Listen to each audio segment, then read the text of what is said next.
Big Boss season 6 day 75 episode 76 review ആണ്. ഇന്നത്തെ ഈ ഒരു എപ്പിസോഡ് റിവ്യൂ കൂടെ കഴിയുമ്പോഴത്തേക്ക് അൻസിബ ഫാൻസ് എല്ലാം കൂടെ എന്നെ പിടിച്ച് അവരുടെ ഒഫീഷ്യൽ ഹേറ്റർ ആക്കി എവിടെയെങ്കിലും പ്രതിഷ്ഠിക്കാനായിട്ടുള്ള സാധ്യത ഉണ്ട്. അൻസിബ ഒഫീഷ്യൽ ഹേറ്റർ അത്രയധികം വിളയാട്ടമാണ് കമന്റ് ബോക്സിൽ നോക്കിക്കഴിഞ്ഞാൽ ബെഡ്സ്ബേയുടെ പിള്ളേർ, ലൈവിൽ നോക്കിക്കഴിഞ്ഞാൽ ബെഡ്സ്ബേയുടെ പിള്ളേരുടെ ആറാട്ട്, അവിടെ മുഴുവൻ മറ്റേ ബെഡ്സിബ വൈബാണ്. എന്ത് വെറൈറ്റി ഗെയിമാണ്. അതിൽ എനിക്ക് ഏറ്റവും ഇൻട്രസ്റ്റിംഗ് ആയിട്ട് തോന്നിയത് ആ ഗെയിമിൽ മറ്റേ ജാസ്മിൻ വിട്ടുകൊടുത്തല്ലോ, അങ്ങനെ ഋഷിക്ക് ഒരു ചാൻസ് കിട്ടുകയാണ്. എൻ്റെ പൊന്നോ, അത് വെറുതെ കളയുകയായിരുന്നുണ്ടെങ്കിൽ ഇതിലും എത്രയോ ബെറ്റർ ആയിരുന്നു. അപ്പം ഋഷിക്ക് ഇതിന്റെ സന്തോഷമോ സങ്കടമോ എല്ലാം കൂടെ പറയണം. ഓടി ചെല്ലുകയാണ് രണ്ട് കുട്ടികളും കൂടെ മറ്റേ ബെഡിന്റെ അടുത്തേക്ക്. അപ്പോൾ അൻസിബാത്ത എന്താണ് പറഞ്ഞു കൊടുക്കുന്നത് മറ്റേ സംഭവമാണ്. മോനെ, അവള് വിട്ടുകൊടുത്തത് അങ്ങനെയൊന്നും അല്ല, അവള് നന്മമരം കളിച്ചതാണ്. എന്തെങ്കിലും ഒരു നല്ലത് കുട്ടികൾ സന്തോഷത്തോടെ ഓടി വന്നതല്ലേ, എന്തെങ്കിലും ഒരു നല്ലത് അൻസിബാത്തയ്ക്ക് പറഞ്ഞു കൊടുക്കായിരുന്നു. അത് പറഞ്ഞു കൊടുത്തില്ല. അതാണ് അൻസിബാത്തയുടെ മൈൻഡ് ഗെയിം. നല്ല മൈൻഡ് ഗെയിമാണ്. യുവമാരുടെ മൈൻഡിനെ നിയന്ത്രിക്കുന്ന ഒരു ഗെയിമാണ് മൈൻഡ് ഗെയിം എന്നുണ്ടെങ്കിൽ അതിനെ ഞങ്ങൾ ഇവിടുത്തെ പാവക്കൂത്ത് എന്നുള്ളതാണ് പറയുന്നത്. അതുകൊണ്ട് തന്നെ ഈ രണ്ട് ടീമുകളെ നമുക്ക് പ്രതീക്ഷയോടെ ഏതെങ്കിലുമൊക്കെ റാങ്ക് കൊടുത്ത് എവിടെയെങ്കിലും ഇരുത്താൻ പറ്റുമോ? ഇല്ല. രണ്ടെണ്ണം കറക്റ്റ് മറ്റേ അൻസിബയുടെ പിള്ളേർ തന്നെ. രണ്ടെണ്ണത്തിനോടും അഭിഷേകിനോടും ഋഷിയോടും ഒരു ചോദ്യം ചോദിക്കാൻ പറ്റത്തില്ല. അവന്മാരാകെ മൊത്തത്തിൽ പൊട്ടി തെറിച്ച് കരഞ്ഞ് മെഴുക അവിടെ കിടന്നിട്ട്. അതേപോലെ പിന്നെ വായി പഠിച്ചതെല്ലാം വിളിച്ചങ്ങോട്ട് പറയും. ഒരു വിമർശനവും താങ്ങാനായിട്ടുള്ള ശേഷി രണ്ടെണ്ണത്തിനും ഇല്ല. അങ്ങനെ വളരെ വീക്കായിട്ടുള്ള മൈൻഡ് സെറ്റുള്ള രണ്ട് ആളുകളെ, കലിപ്പന്മാരെ, അവരുടെ മൈൻഡിനെ നിയന്ത്രിക്കുന്ന ഈ ഒരു മൈൻഡ് ഗെയിമിനെ കുറിച്ചിട്ട് എന്ത് വലിയ അനാലിസിസ് നടത്താനാണ്. ഞാൻ ശരിക്കും പറഞ്ഞാൽ ഇന്നത്തെ റിവ്യൂ കൂടെ കഴിയുമ്പോഴത്തേക്ക് ഈ അൻസിബ ഫാൻസിന്റെ ഏറ്റവും വലിയ വെറുക്കപ്പെട്ടവനായിട്ട് മാറാൻ സാധ്യതയുണ്ട്. അല്ല, ഞാൻ എന്താ ഇതിനകത്ത് പറയേണ്ടത്? അൻസിബയുടെ ബ്രില്യൻ മാസ്റ്റർ പ്ലാൻ എന്ന് ഞാൻ പറയണോ? അതോ അഭിഷേകിന്റെയും അതേപോലെ തന്നെ ഋഷിയുടെയും ഗെയിം എന്ന് പറയണോ? അഭിഷേക് എന്ന് പറയുന്നത് തീയുണ്ട ഗെയിമറാണ്. കാരണം അഭിഷേകിന്റെ ഗെയിമുകൾ ഞാൻ കമന്റ് ബോക്സിലെ തീയുണ്ടകളായിട്ട് മാത്രമാണ് കാണുന്നത്. അല്ലാതെ അയാൾ ലൈവിലോ അല്ലെങ്കിൽ എപ്പിസോഡിലോ എന്തെങ്കിലും ചെയ്യുന്നതായിട്ട് എനിക്കറിയത്തില്ല. കമന്റ് ബോക്സ് നോക്കുന്ന സമയത്ത് അഭിഷേക് തീയുണ്ടകൾ ഇങ്ങനെ നിരത്തിയിട്ടിരിക്കുന്ന കാണാം. അഭിഷേക് പവർ, അഭിഷേക് എന്തോ ചെയ്തു എന്നൊക്കെ പറഞ്ഞിട്ട്. എടേ, നിങ്ങൾ വേറെ വല്ല ബിഗ് ബോസും ആണോ കാണുന്നത്? നമുക്കറിയില്ല, എനിക്ക് കാണാനേ പറ്റുള്ള. ഇന്നും അതേപോലെ തന്നെ റാങ്കിങ് ടാസ്കിലോ ആണ് മച്ചാൻ എന്തെങ്കിലും വാ തുറന്ന് പറയുന്നത് ഞാൻ കേട്ടത്. അത് രണ്ട് സിറ്റുവേഷനിലും ജാസ്മിൻ എന്തെങ്കിലും ചോദിക്കുന്ന സമയത്താണ്. ജാസ്മിൻ എന്തെങ്കിലും ചോദിക്കുന്ന സമയത്ത് ഇവരുടെ കയ്യിൽ ഒരു സാധനമുണ്ട്, മറ്റേ ഗബ്രിയൊക്കെ മറന്നു തന്നെ പോയി, മറ്റേ പണ്ട് ബിഗ് ബോസിൽ പോയ കഥയൊക്കെ.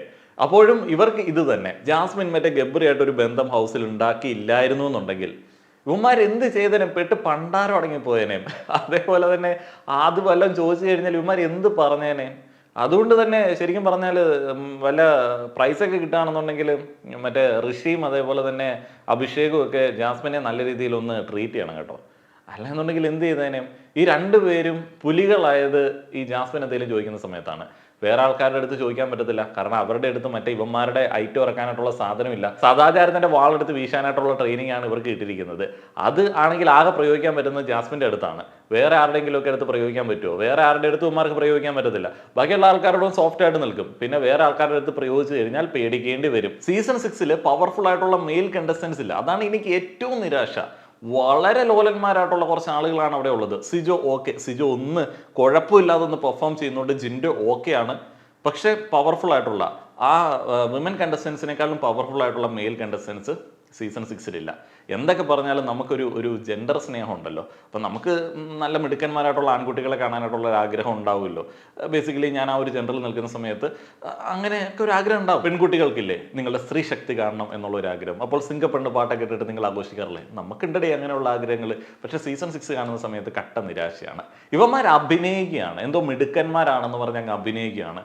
അല്ലാതെ ഒരു മൈൻഡ് ഗെയിമോ അല്ലെങ്കിൽ എന്തെങ്കിലും കുറിക്ക് കൊള്ളുന്ന സാധനങ്ങൾ പറഞ്ഞ് പിടിച്ചിരുത്തുന്ന പരിപാടിയുമില്ല. അങ്ങനെയുള്ള സ്മാർട്ട് ഗെയിം വേണം. തനിക്കെതിരെ വരുന്നത് മറ്റേ കുറുത്ത അമ്പുകളാണ് എന്നുണ്ടെങ്കിലും അതിനെ രസകരമായിട്ട് മാനേജ് ചെയ്യാൻ വേണ്ടിയുള്ള ഒരു സ്കില്ല് വേണം. അതൊക്കെ ഉണ്ടെങ്കിൽ ഈ ആണുങ്ങളുടെ ഗെയിം ആളുകൾക്ക് കൂടുതൽ അക്സെപ്റ്റ് ചെയ്യാൻ പറ്റത്തുള്ളൂ. ഇപ്പോൾ അഖിൽമാരാറൊക്കെ ഇപ്പോഴും എന്തെങ്കിലുമൊക്കെ വെളിത്തരം പറഞ്ഞ് പിടിച്ചു നിൽക്കുന്നതിൻ്റെ മെയിൻ റീസൺ എന്താണ്? നന്നായിട്ട് സംസാരിക്കാൻ അറിയാം. അതേപോലെ തന്നെ ഹ്യൂമർ സെൻസ് കാര്യമായിട്ടുണ്ടായിരുന്നു. പെട്ടെന്ന് ഒഫൻഡഡ് ആവില്ല. ലാസ്റ്റ് സീസണിലെ പുള്ളിയുടെ ഗെയിമൊക്കെ കണ്ടിട്ടില്ലേ? ആരെന്ത് പറഞ്ഞാലും വിമർശനങ്ങളൊക്കെ ഇങ്ങനെ ഈ ഗെയിമുമായി ബന്ധപ്പെട്ടതാണോ എന്നുണ്ടെങ്കിൽ പുള്ളിക്ക് പ്രശ്നമില്ല. അല്ലാതെ മറ്റേ കണ്ടന്റ് ഉണ്ടാക്കാൻ വേണ്ടിയുള്ള ചൊറിച്ചിലൊക്കെ ആവുന്ന സമയത്താണ് പുള്ളി വൻ വിഷയമാക്കുന്നത്. അറ്റ്ലീസ്റ്റ് ആ ഒരു സാധനമെങ്കിലും നമുക്ക് ഒരു സീസണിൽ നിന്ന് ആവശ്യമുണ്ട്. മെയിൽ കണ്ടസ്റ്റൻസ് വളരെ ശോകം. സിജോ ഓക്കെയാണ്, സിജോ മറ്റേ ഒരു നല്ല മനുഷ്യനാണ്. ആ ഒരു നല്ല മനുഷ്യന് ചെയ്യാൻ പറ്റുന്ന കാര്യങ്ങൾക്ക് ഒരു പരിമിതിയുണ്ട്. സീസൺ 6 സീസൺ 5 എന്നുണ്ടെങ്കിൽ കുറച്ചും കൂടെ സാധ്യതകൾ ഉണ്ടായിരുന്നു. സീസൺ 6 ആ ഒരു സാധ്യതയില്ല. കാരണം എല്ലാ എണ്ണം ക്രൂക്ഡ് ആണ്. നന്മ എന്ന് പറയുന്ന ഒരു സാധനം സീസൺ 6 നമുക്ക് നോക്കേണ്ടതില്ല. ഇൻട്രോ വളരെ നീണ്ടുപോയി. ഇനി എപ്പിസോഡിലേക്ക് പ്രോപ്പറായി പോയി കഴിഞ്ഞാൽ മോർണിംഗ് ടാസ്കിനെ കുറിച്ചിട്ട് എപ്പിസോഡിൽ കാണിച്ചില്ല, ഒന്ന് പറഞ്ഞേക്കാം. ബിഗ് ബോസ് ഹൗസിൽ ചില സൗകര്യങ്ങളൊക്കെ കിട്ടാറുണ്ട്. ചില ആളുകൾക്ക് ഹിൻഡുകൾ കിട്ടും, പുറത്ത് പോകാനായിട്ട് പറ്റും, പുറത്ത് താമസിക്കാൻ പറ്റും, പുറത്തുനിന്ന് ഭക്ഷണം കഴിക്കാൻ പറ്റും, അവിടുത്തെ പണികളൊന്നും ചെയ്യേണ്ടതില്ല എന്നീ കാര്യങ്ങളൊക്കെ പുറത്ത് പ്രചരിക്കുന്നുണ്ട്. അങ്ങനെ പറയുന്ന ആളുകൾക്ക് എന്ത് മറുപടി നിങ്ങൾ കൊടുക്കും എന്നുള്ളതാണ് കണ്ടസ്റ്റൻസിന് ഇന്ന് കൊടുത്ത ഒരു മോർണിംഗ് ടാസ്ക്. വളരെ ദൈർഘ്യമേറിയ ഒരു മോർണിംഗ് ടാസ്ക് ആണ്. അതിൽ ചില ആളുകൾ വലിയ നീണ്ട പ്രസംഗം അങ്ങോട്ട് നടത്തുകയുണ്ടായി. അപ്പോൾ അൻസിബയ്ക്ക് അവിടെയാണ് മറ്റേ ഗെയിം സ്റ്റാർട്ട് ചെയ്യുന്നത്, നോറയ്ക്കെതിരെയുള്ള ഗെയിമൊക്കെ സ്റ്റാർട്ട് ചെയ്യുന്നത്. അത് ഇന്നലത്തെ കണ്ടിന്യൂഷൻ ഇന്നും കൊണ്ടുവന്ന് ഇടുന്നുണ്ട്. അപ്പോൾ ആ ഒരു നീണ്ട പ്രസംഗത്തെ കുറിച്ചിട്ടാണ് രാവിലെ ഒരു വീഡിയോ ചെയ്യുന്നതും എന്നെ മറ്റേ ട്രിഗർ ചെയ്യാനായിട്ട് കുറേയധികം ആളുകൾ വന്നതും ഞാൻ ട്രിഗേർഡായിട്ട് രണ്ടാമതൊരു വീഡിയോ ചെയ്തതും. ഈ ഒരു ടാസ്ക് കേട്ട സമയത്ത് തന്നെ പുറത്തുനിന്ന് ഔട്ട്സൈഡ് ഗെയിമേഴ്സ് വേറെ ഒരു ഗെയിം പ്ലാൻ ചെയ്യുന്നത് കണ്ടു. ബിഗ് ബോസ് സ്വയം വെളുപ്പിക്കാൻ ശ്രമിക്കുകയാണ്. വെളുപ്പിക്കൽ എന്ന് പറയുന്ന പദം ഏറ്റവും കൂടുതൽ ഉപയോഗിക്കപ്പെട്ടത് ഈ സീസണിലായിരിക്കും. എന്ത് ചെയ്താലും വെളുപ്പിക്കുന്ന ആള്, എന്ത് ചെയ്താലും വെളുപ്പിക്കലാണ്. അപ്പോൾ ബിഗ് ബോസ് വെളുപ്പിക്കാൻ വേണ്ടി രാവിലത്തെ മോർണിംഗ് ആക്ടിവിറ്റി കൊടുത്തു എന്ന് വിശ്വസിക്കുന്ന ആളുകളോട് നമ്മൾക്ക് അങ്ങനെ തന്നെ പറയാം. ഏതായാലും അതിനുശേഷം എപ്പിസോഡിൽ കാണിച്ചത് ബോണസ് ജോഡി ടാസ്കിനെ കുറിച്ചിട്ടാണ്. ബോണസ് പോയിന്റുകൾ നേടാൻ വേണ്ടിയുള്ള അവസാനഘട്ട മത്സരങ്ങളാണ് ഇന്ന് നടക്കുന്നത്. ഇതിനുശേഷം വേറെ ഓപ്ഷൻ ഇല്ല. ബോണസ് ജോഡി ടാസ്ക് എന്ന് പറയുന്നത് മറ്റേ മുറ്റത്ത് കുറേയധികം കാർഡുകൾ നിരത്തി വെച്ചിട്ടുണ്ട്, കമഴ്ത്തിയാണ് വെച്ചിരിക്കുന്നത്. അത് തുറന്നു നോക്കുക, ഒരേ ചിഹ്നങ്ങൾ വന്നു കഴിഞ്ഞാൽ ഒരു പോയിന്റ് ഉണ്ട്.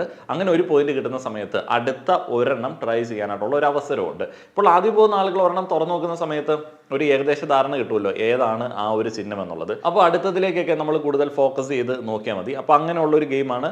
നല്ല ഓർമ്മശക്തി വേണം, അത് ഇവിടെ എടുത്തു പറയുന്നുണ്ട്. ഈ ഒരു ടാസ്ക് കളിക്കാനായിട്ട് ഓരോ ടീമിൽ നിന്ന് മുന്നോട്ടേക്ക് വന്നത് നന്ദന വരുന്നുണ്ട്, നോറ വരുന്നുണ്ട്, അപ്സര വരുന്നുണ്ട്, ജാസ്മിൻ വരുന്നുണ്ട്. അത്യാവശ്യം വെയിലൊക്കെ ഉള്ള ഒരു അന്തരീക്ഷമായിരുന്നു. വെയിലൊക്കെ ഉള്ള അന്തരീക്ഷം ആയതുകൊണ്ട് തന്നെ തലയിലൊക്കെ മറ്റേ ടർക്കിയൊക്കെ ഇട്ടിട്ടാണ് ജാസ്മിനൊക്കെ വന്നത്. ശരിക്കും പറഞ്ഞാൽ ഒരു റിയാലിറ്റി ഷോയിൽ ക്യാമറ നമ്മളെ ഒപ്പിയെടുക്കുന്ന ഒരു സാഹചര്യത്തിൽ അപ്സര അവിടെ ചെയ്തതുപോലെയാണ് എല്ലാ ആൾക്കാരും ചെയ്യേണ്ടത്. ക്യാമറ ഒപ്പിയെടുക്കേണ്ടേ? അവിടെ ശരിക്കും പറഞ്ഞാൽ നമ്മുടെ ടാസ്കിനേക്കാളിലും കൂടുതൽ ഇമ്പോർട്ടൻസ് എന്ന് പറയുന്നത് പ്രേക്ഷകർ കാണുക എന്നുള്ളതാണ്. അപ്പം ഇത്തിരി നേരമൊക്കെ ആണെന്നുണ്ടെങ്കിൽ അത്യാവശ്യം കുഴപ്പമില്ലാത്ത വസ്ത്രമൊക്കെ ധരിച്ച് തലയൊക്കെ മൂടാതെ വന്ന് നിൽക്കുകയാണെന്നുണ്ടെങ്കിൽ അത് നമ്മൾ ആ ഒരു ക്യാമറയോട് കാണിക്കുന്ന ഒരു മര്യാദയായിരിക്കും. അപ്പോൾ അവർക്ക് വിളിച്ച് പറയാൻ പറ്റത്തില്ലോ നിങ്ങളിങ്ങനെ ഫേസ് കാണിക്കുക, നിങ്ങൾ അങ്ങനെയല്ല. ഈ സീസൺ 6 പല കണ്ടസ്റ്റൻസും ഈ നോറ അതേപോലെ തന്നെ ജാസ്മിനൊക്കെ പലപ്പോഴും ക്യാമറയെ അവർ മൈൻഡ് ചെയ്യുന്നില്ല. അതൊരു ക്വാളിറ്റി ആയിട്ടല്ല ഞാൻ പറയുന്നത്. എന്തൊക്കെ പറഞ്ഞാലും അതൊരു ഷോയാണ്. ആ ഒരു ഷോയിൽ ആളുകൾ കാണുന്ന സമയത്ത്, ഇവർ കണ്ടന്റ് ഉണ്ടാക്കുന്ന സമയത്ത് അതിൽ മേക്കപ്പും ഡ്രസ്സിങ്ങും ഒക്കെ വളരെ ഇമ്പോർട്ടൻ്റ് ആയിട്ടുള്ളൊരു കാര്യമാണ്. അങ്ങനെയൊക്കെ ചെയ്യുമ്പോഴാണ് കുറച്ചും കൂടെ ഒരു ഓർഡർ കിട്ടുന്നത് ആ ഒരു ഗെയിമിൽ. ഇപ്പോൾ നമ്മൾ പുറത്തുള്ള സീസണൊക്കെ എടുത്ത് നോക്കിക്കഴിഞ്ഞാൽ അവർ ഓരോ കാര്യങ്ങൾ നല്ല രീതിയിൽ ട്രൈ ചെയ്യുന്നുണ്ട്, അവരെ പ്രസൻറ്റ് ചെയ്യാനായിട്ട് ശ്രമിക്കുന്നുണ്ട്. ഇപ്പോൾ ലാസ്റ്റ് സീസണിൽ ശോഭയ്ക്ക് എന്തോരം സാരികളൊക്കെ ആയിട്ടാണ് വന്നത്. അപ്പോൾ അതൊക്കെ അവസാനം വരെ നിലനിന്ന് പോകാൻ പറ്റുന്ന രീതിയിൽ ഉള്ളൊരു ഓർഡർ ഉണ്ടാക്കാൻ പറ്റുന്ന സംഗതിയാണ്. ഏതായാലും അത് എൻ്റെ ഒരു ചിന്തയിൽ തോന്നിയ ഒരു കാര്യമാണ്. മേ ബി ഇപ്പോൾ വെയിലൊക്കെയാണ് ആളുകൾക്ക് അലർജിയൊക്കെ ഉള്ളതുകൊണ്ടായിരിക്കാം. ഒത്തിരി അധികം ബുദ്ധിപരമായിട്ട് കളിക്കേണ്ട ഒരു ടാസ്ക് ആയിരുന്നു ഈ കാർഡ് കമഴ്ത്തി നോക്കുന്ന ഒരു ടാസ്ക്.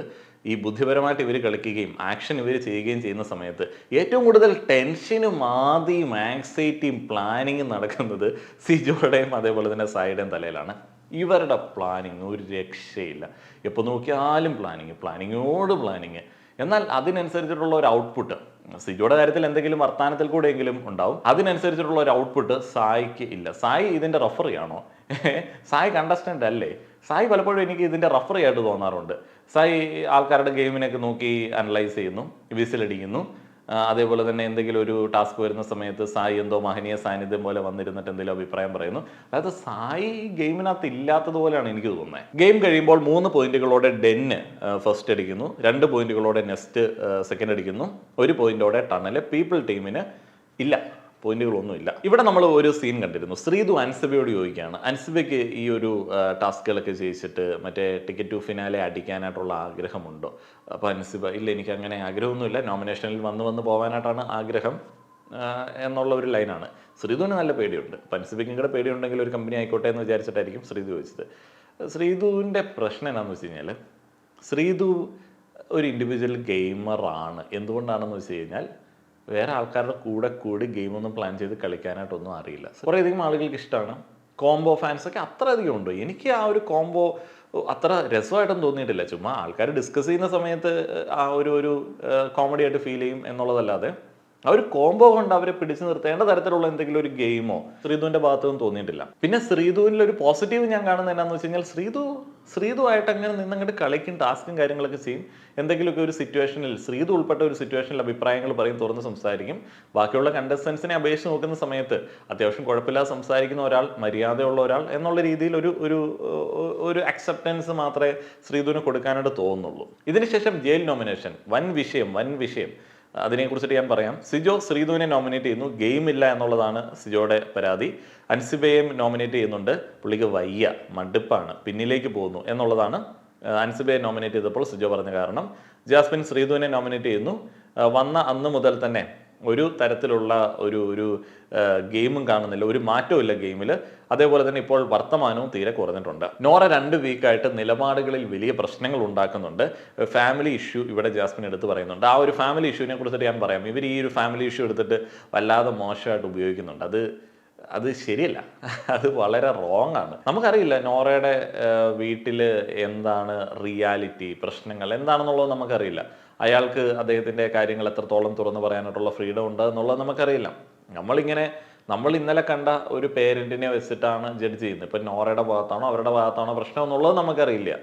നമുക്ക് പറയാം, അത് അങ്ങനെ പറയേണ്ടതാണ് എന്നൊക്കെ അഭിപ്രായം പറയും. എന്നാലും ഞാനും പറഞ്ഞിരുന്നു അഭിപ്രായങ്ങളൊക്കെ. പക്ഷെ അത് ഇങ്ങനെ കൂടെ ഒരു ഫാമിലിയൊക്കെ എടുത്തിട്ട് ഗെയിം എന്ന് പറഞ്ഞ് എടുത്തിടേണ്ട ആവശ്യമുണ്ടോ? അത് വിട്ട് കളയണം.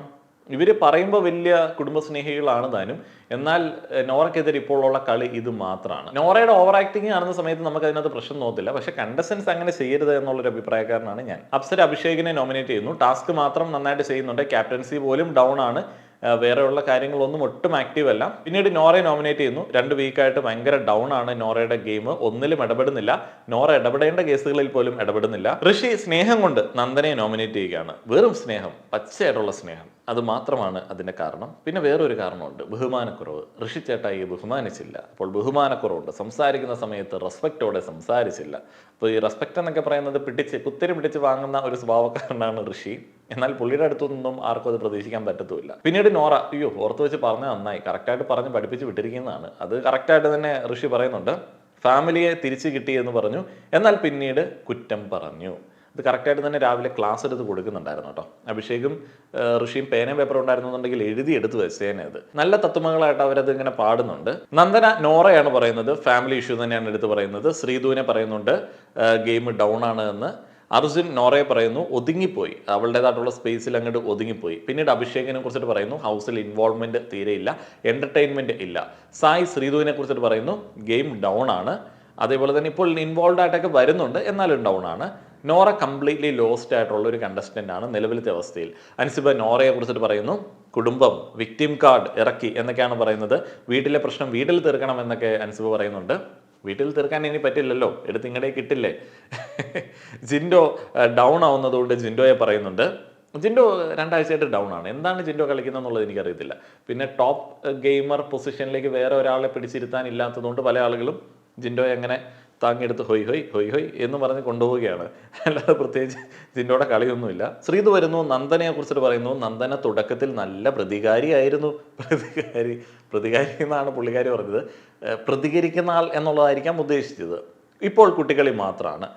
കുട്ടികളി എന്ന് പറയുമ്പോൾ വല്ലാത്ത കുട്ടികളിയാണ് കേട്ടോ. അതിനകത്ത് ക്യൂട്ട്നെസ് വാരി വിതറാൻ വേണ്ടിയുള്ള ചില സാധ്യതകളെ കുറിച്ചിട്ടുള്ള പഠനമൊക്കെ സിജോ ചേട്ടായിയോടും സായി ചേട്ടായിയോടും ഒക്കെ ചോദിച്ചിട്ട് നന്ദന നടത്തുന്നുണ്ട്.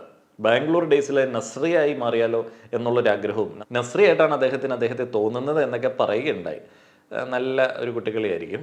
കഴിഞ്ഞ ദിവസം പെട്ടി വെച്ചിട്ട് ഒരെണ്ണം കൊടുത്തതേ ഉള്ളൂ ചേട്ടായിമാർ. അഭിഷേക് ഓപ്പർച്യൂണിറ്റി യൂസ് ചെയ്തില്ല, ക്യാപ്റ്റൻസി നന്നായി ചെയ്തില്ല എന്നും ശ്രീധു പറയുന്നുണ്ട്. ജിൻഡോ അഭിഷേകിനെയാണ് പറയുന്നത് കുറച്ചുകൂടി ഒന്ന് ആക്റ്റീവ് ആവണം. ജിൻഡോയ്ക്ക് പിന്നെ നോമിനേഷൻസ്, എവിക്ഷൻ നോമിനേഷനൊക്കെ പറയാനായിട്ട് വലിയ മടിയാണ്. ആരും പിണക്കത്തൊന്നുമില്ല. അൻസിബ അടിപൊളിയാണ്, കുറച്ചും കൂടി ഒന്ന് ആക്റ്റീവായി കഴിഞ്ഞാൽ ടൈറ്റിൽ വിന്നറൊക്കെ ആവാൻ പറ്റും കേട്ടോ. എന്നുള്ളതാണ് ജിൻഡോയുടെ ഒരു പറച്ചില്. നോറ വരുന്നു, ജിൻഡോയെ പറയുന്നു, ജിൻഡോ പിടിച്ചു നിന്നത് കണ്ടന്റ് ഇങ്ങനെ ക്രിയേറ്റ് ചെയ്യുന്ന ആർട്ടിഫിഷ്യൽ ആയിട്ടുള്ള കണ്ടന്റ് വെച്ചിട്ടാണ്. ഇപ്പോൾ ഒന്നും കാണാൻ പറ്റുന്നില്ല, ഭയങ്കര കുറവാണ്. അഭിഷേക് ഒന്നിലും ഇൻവോൾവ് ആവുന്നില്ല, അതുകൊണ്ട് അഭിഷേകിനെയും പറയുന്നുണ്ട്. അഭിഷേക് വരുന്നു, കട്ടക്കലിപ്പ് മറ്റേ ബിഡ്സിബിയുടെ പിള്ളേരാണ്. അപ്പോൾ ഏറ്റവും അവസാനം ആരാണ് അഭിഷേകിനെ പറഞ്ഞത് എന്നുള്ളത് അഭിഷേക് പെട്ടെന്ന് ഓർത്തു. ഓക്കെ നോറ, നോറയ്ക്കായിട്ട് കൊടുക്കുന്നു. ഒന്നും മിണ്ടാതിരിക്കുന്നു, നോ ആൻസേഴ്സ്. പിന്നെ ശ്രീധുവിനെ പറയുന്നു, ഒരേ ഗ്രാഫിൽ പോകുന്നു. ജയിൽ നോമിനേഷനിൽ അഭിഷേകിനും ശ്രീധുവിനും ഒരേ വോട്ടാണ് കിട്ടിയത്. അപ്പോൾ അതിൽ ഒരാൾക്ക് രക്ഷപ്പെടാനായിട്ടുള്ള സാധ്യതയുണ്ട്. അങ്ങനെയുള്ള ഒരു അവസരം ഉപയോഗിക്കണമെന്നുണ്ടെങ്കിൽ കണ്ടസ്റ്റൻസിനെ പറഞ്ഞ് കൺവിൻസ് ചെയ്യേണ്ടതുണ്ട്. അപ്പോൾ അവരവിടെ നിൽക്കുകയാണ്. പല ആളുകളും പല ചോദ്യങ്ങളൊക്കെ ചോദിക്കുന്നുണ്ട്. അവിടെ വലിയ വാഗ്വാദങ്ങളാണ്, ഞാൻ ഫുള്ളായിട്ട് നോട്ട് ചെയ്തിട്ടില്ല, ഒത്തിരി ഉണ്ടായിരുന്നു. എന്തുകൊണ്ടാണ് അഭിഷേക് കാര്യങ്ങളിൽ ഇടപെടാത്തതെന്നൊക്കെ സിജു ചോദിക്കുന്നുണ്ട്, ജാസ്മിൻ ചോദിക്കുന്നുണ്ട്. അപ്പോൾ അഭിഷേക് പറയുന്നുണ്ട്, ഞാൻ അങ്ങനെ ചെറിയ കേസുകളിലൊന്നും ഇടപെടാറില്ല. അപ്പോഴത്തേന് സിജു പറയുന്നുണ്ട്, ഇവിടെ ഇന്റർനാഷണൽ കേസുകളൊന്നും കിട്ടത്തില്ലല്ലോ ഇടപെടാനായിട്ട്. പിന്നെ അഭിഷേക് അങ്ങോട്ട് പൊട്ടി തെറിക്കുകയാണ്. ജാസ്മിനുമായിട്ട് കഴിഞ്ഞ ദിവസം സംസാരിച്ച ഒരു കാര്യത്തെക്കുറിച്ചിട്ടും ഗബ്രിയുടെ കാര്യത്തെക്കുറിച്ചിട്ടൊക്കെ പറയുന്നുണ്ട്. ഇത് എന്തിനാണ് പറയുന്നത് എന്നുള്ളത് എനിക്കറിയില്ല. മറ്റേ തീയുണ്ട കമൻറ്റോളികൾ പറയുന്നു അത് ഭയങ്കര വലിയ ഗെയിമാണ് എന്നുള്ളത്. ഏതായാലും തീയുണ്ട ഗെയിം ആയതുകൊണ്ട് എനിക്കത് ഡീകോഡ് ചെയ്യാനായിട്ട് അറിയത്തില്ല. ഏതായാലും തീയുണ്ട ബ്രില്യൻസ് അവിടെ അഭിഷേക് ഇറക്കുന്നുണ്ട്. അങ്ങനെ പറഞ്ഞ് എല്ലാ ആൾക്കാരും അഭിഷേകിനെ തന്നെ ഫിക്സ് ചെയ്തിട്ട് പറഞ്ഞു വിടാൻ ഉദ്ദേശിക്കുകയാണ്. ശ്രീധു ജസ്റ്റ് എസ്കേപ്പ് ആയി. ഇതിനുശേഷം എപ്പിസോഡിൽ നിങ്ങൾ കണ്ട രംഗം വളരെ ഇമ്പോർട്ടൻ്റ് ആയിട്ടുള്ള ഒരു രംഗമാണ്. 21 പോയിന്റ് നേടി ടീം നെസ്റ്റ് ബഹുദൂരം മുന്നിലായതുകൊണ്ട് ഇനി വേറെ ഗെയിമുകൾ 10ാമത്തെ ഗെയിമായിട്ടൊന്നും ഇല്ല. ഒരാൾക്ക് മാത്രമേ ഇതുവരെ കളിച്ച ഗെയിമിൽ നിന്ന് ബോണസ് പോയിന്റുകളുടെ ബെനിഫിറ്റ് എടുക്കാൻ പറ്റത്തുള്ളൂ. ആ ഒരു ബെനിഫിറ്റ് കിട്ടുന്ന ആൾക്ക് സർപ്രൈസ് ആയിട്ട് മറ്റൊരു സാധനം കൂടെ ബിഗ് ബോസ് ഒളിപ്പിച്ച് വെച്ചിട്ടുണ്ട്. ഈ 4 ആളുകൾ, അഭിഷേക്, അതേപോലെ തന്നെ ഋഷി, ജാസ്മിൻ, അർജുൻ, ഈ ഒരു 4 ആളുകൾക്കിടയിൽ നിന്ന് ഒരാളെ കണ്ടുപിടിക്കണം. അതൊരു ചർച്ച ഞാൻ ഓർത്തു അടിയിൽ കലാശിക്കുമെന്നുള്ളത്. ജാസ്മിൻ കുറച്ച് നേരത്തെ ചർച്ചയ്ക്ക് ശേഷം, അതിപ്പം അർജുൻ പറഞ്ഞു ജാസ്മിനെ സപ്പോർട്ട് ചെയ്യും, ഫസ്റ്റ് പ്രയോറിറ്റി അർജുനാണ്, ദെൻ ജാസ്മിൻ തിരിച്ചു അങ്ങനെ പറയുന്നുണ്ട്. ഋഷിയും അഭിഷേകും പറയുന്നില്ല, അവർക്കൊക്കെ ഇത് വേണമെന്നുള്ളൊരു ആഗ്രഹമുണ്ട്.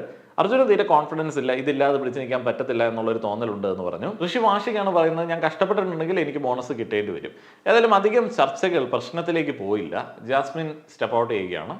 ജാസ്മിൻ പറഞ്ഞു, അങ്ങനെയാണെന്നുണ്ടെങ്കിൽ ഞാൻ മാറിയേക്കാം, നിങ്ങൾ എടുത്തോളുക, ആർക്കും കിട്ടാതെ ഇത് വെറുതെ പോകരുത്. ശരിക്കും വെറുതെ പോയാൽ മതിയായിരുന്നു, അല്ലാതെ ഇതുകൊണ്ടൊരു നല്ല ഗെയിം ഉണ്ടാവത്തില്ല. അതുകൊണ്ട് ബാക്കിയുള്ള ആളുകൾ ഋഷിയെ സപ്പോർട്ട് ചെയ്ത് ഋഷിക്ക് ആ സവിശേഷമായിട്ടുള്ള പവർ കൊടുക്കുകയാണ്. ഇങ്ങനെ സവിശേഷമായിട്ടുള്ള ക്യാപ്റ്റൻസി കൊടുത്ത് ഹോട്ടൽ ടാസ്ക് മുട്ടിപ്പിച്ച് കൈ കൊടുത്ത ആളാണ് ഋഷി. ഏതായാലും പ്രത്യേകിച്ച് ഉപകാരമൊന്നും ആർക്കും ഋഷിയെ കൊണ്ടുണ്ടാവില്ല. അൻസിബ തീരുമാനിക്കും എങ്ങനെ ആവണം എന്നുള്ളത്. ഇപ്പോൾ ബോണസ് പോയിന്റുകൾ അൻസിബയ്ക്ക് കിട്ടി എന്ന് വിചാരിച്ചാൽ മതി. വലിയ സന്തോഷത്തോടെ കട്ടിലിനരികിലേക്ക് ഓടിയെത്തുന്ന അഭിഷേക് കൂട്ടനെയും ഋഷി കൂട്ടനെയാണ് നമ്മൾ പിന്നീട് കണ്ടത്. അപ്പോൾ അൻസിബാത്ത പറയുകയാണ്, ഇത് നന്മമരം കളിയാണ് മക്കളെ, നിങ്ങൾ അതിൽ വിശ്വസിക്കരുത്, അവളെ ആരും സപ്പോർട്ട് ചെയ്തൊന്നുമില്ല, അതുകൊണ്ടാണ് നിങ്ങൾക്ക് ഈ പറയുന്ന ഒരു അവസരം തന്നത്. സപ്പോർട്ട് ചെയ്തിട്ടില്ല എന്നുണ്ടെങ്കിൽ നശിപ്പിച്ച് കളയാനായിട്ടുള്ള അവസരം ഉണ്ടായിരുന്നു, മുടിപ്പിച്ച് കളയാനുള്ള അവസരം ഉണ്ടായിരുന്നു, മുടിപ്പിച്ച് കളഞ്ഞില്ല. അപ്പം നന്മമരം കളിച്ച് വോട്ട് പിടിക്കാനായിട്ടുള്ള ശ്രമം, അയ്യോ വല്ലാത്തൊരു കണ്ടുപിടുത്തം തന്നെ. ഏതായാലും അർജുൻ ആൻഡ് ജാസ്മിൻ സംസാരിക്കുന്നത് വെറുതെ പോവരുത് എന്നുള്ള ഒരു കാര്യത്തെക്കുറിച്ചിട്ടാണ്. അർജുൻ പറയുന്നുണ്ട് അഭിഷേകിന് കിട്ടുന്നത് അർജുന് ഇഷ്ടമില്ല. അർജുനൊരു ഗെയിം ഉള്ളിലുണ്ട്, പക്ഷെ അത് പുറത്തേക്ക് വരണം. നല്ല പവറുള്ള ഒരു ചങ്ങായി ആയിരുന്നു. അയാളെയൊക്കെ ടോപ്പ് 5-ലേക്കൊക്കെ പണ്ടൊക്കെ ഞാൻ പ്രതീക്ഷിച്ചതാണ്. അത് കഴിഞ്ഞിട്ട് മറ്റേ ഒരു 7-8 പൊസിഷനിലേക്കെങ്കിലും ഞാൻ പ്രതീക്ഷിച്ചതാണ്. അവിടെയും ഇരുത്താനായിട്ട് പറ്റിയില്ല. എന്ത് ചെയ്യാനാണ്? സിജോയൊക്കെ ഡൗൺ ആവാതെ ഇരുന്ന് കഴിഞ്ഞാൽ സിജോയ്ക്ക് കൊള്ളാം. പ്രതീക്ഷയുള്ള കണ്ടസ്റ്റൻസ് ആണേ. ഇപ്പം ജാസ്മിൻ പറയുന്നത് അഭിഷേക് ഈ ആഴ്ച പോവാൻ സാധ്യതയുണ്ട്, അതുകൊണ്ടാണ് വേസ്റ്റ് ആക്കണ്ട എന്ന് വിചാരിച്ചിട്ട് അഭിഷേകിന് കൊടുക്കാൻ ശ്രമിക്കാഞ്ഞത്. ഇതിനുശേഷം ഒരു സ്പോൺസേഡ് ടാസ്ക് ഉണ്ടായിരുന്നു, അമൃതവേണിയുടെ സ്പോൺസേഡ് ടാസ്ക്. അപ്പോൾ ഇതൊക്കെയാണ് ഇന്നത്തെ എപ്പിസോഡിൽ എനിക്ക് തോന്നിയ കാര്യങ്ങൾ. നിങ്ങളുടെ അഭിപ്രായങ്ങൾ പറയുക. നാളെ മുതൽ ഞാൻ ഒഫീഷ്യൽ അൻസിബ ഹേറ്റർ എന്നുള്ളതായിരിക്കും അറിയപ്പെടുന്നത്. ഇന്നു മുതൽ തന്നെ ചിലപ്പോൾ ഉണ്ടായിരിക്കും.